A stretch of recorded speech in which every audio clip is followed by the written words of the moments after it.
And more on that breaking news that we told you about last hour on CNN. The United Nations Relief Agency is reporting mass casualties after its training center in Khan Yunis in southern Gaza was hit. The director of UNRWA Affairs tweeted that a building was ablaze and that access to and from the center has been denied for 2 days, trapping people inside. He now says at least 9 are dead and 75 injured.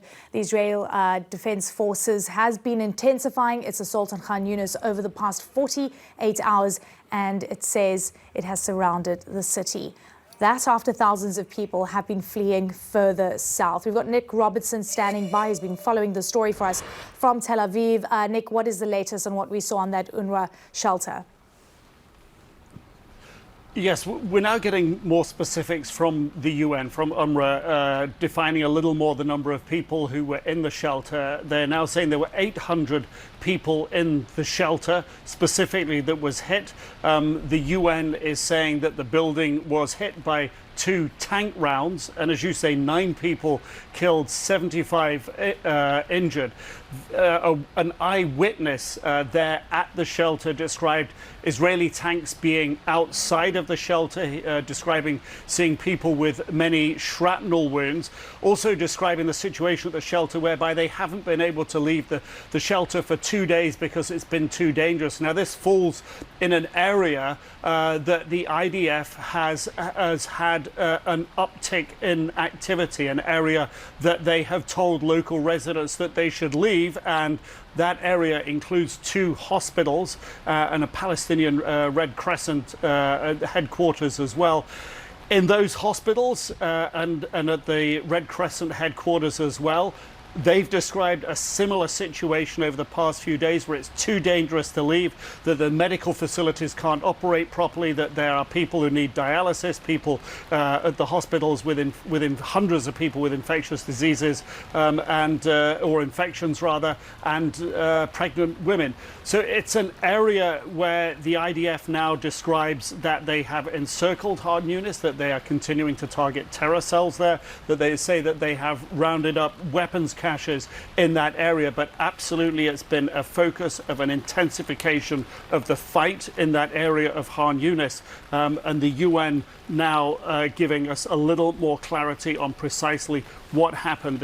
So many people now desperately seek shelter, many of them in UN compounds and UN buildings that are absolutely crammed and crowded because they normally wouldn't house and hold so many people. This appears to be one of those buildings, and as we now know, 9 people died, 75 injured. Some of the details we can't get to at the moment is it safe for those people who are injured there to be taken to the nearby hospitals? These are the very same hospitals that say they can't evacuate patients and the doctors as instructed to by the IDF. The IDF has told people in that area to move to one of the safe areas nearby by the coast road.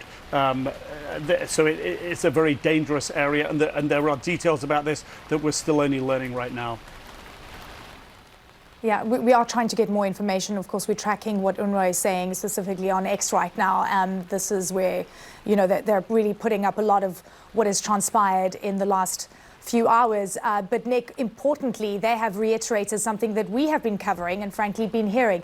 Difficult to move out of those areas, difficult to get to safety, roads being blocked, and of course, extremely dangerous because we've been hearing they've been shooting outside of those hospitals, Al-Nasser and Al-Amal as well, the UN's shelter as well, reiterating that point in just how difficult it is for any kind of evacuation and in terms of getting to any forms of safety. For people in those areas right now, an incredible sense of very, very real danger right on their doorsteps that they can't get out of the way of. We've heard from doctors in those hospitals, the Amma Hospital and Nasser Hospital, both saying that for a number of days now there has been increased tank fire, Israeli infantry activity around those hospitals, to the point that people cannot get in safely, that they cannot get out, that the number of doctors over recent times has been reduced, so they don't have an adequate number of doctors in those medical facilities to handle the patients that they have. So this area that the IDF is focusing on, because as they say they're going after the terror cells, we know that typically in other parts of Gaza, hospitals have become a focus for the IDF to either want to take control of completely or at least control the neighborhoods around them. And this seems to be part of that same strategy that they're using here. So in this intensification of fire, and we're still waiting for the IDF to give a clarification from information that they will have from their troops on the ground about precisely what happened.